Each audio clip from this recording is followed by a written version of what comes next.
Maoist అగ్రనాయకుడు మరాని హిడ్మాయి Hidma alias Santosh ఆయుధాలు అప్పగించి లొంగిపోతారని జరుగుతున్న ప్రచారంపై తెలంగాణ నిఘా వర్గాలు దృష్టి సారించాయి. ఈ ప్రచారాన్ని ఛత్తీస్గఢ్ పోలీసులు ఖండిస్తున్నప్పటికీ హిడ్మా తెలంగాణలో లొంగిపోయే అవకాశాలను తోసిపుచ్చలేమని నిఘా వర్గాలు పేర్కొంటున్నాయి. Maoist party Dandakaranya special zonal committee కార్యదర్శిగా, కేంద్ర కమిటీ సభ్యుడిగా, people's liberation guerrilla army platoon 1 commander గా ఉన్న హిడ్మాకు గెరిల్లా దాడుల వ్యూహకర్తగా పేరుంది.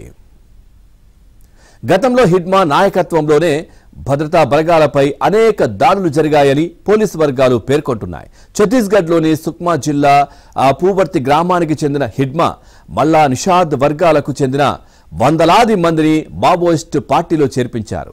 వారికి సాయుధ శిక్షణ ఇచ్చి PLGAలో చేర్చి అభేద్యమైనటువంటి సైన్యంగా తీర్చిదిద్దారు.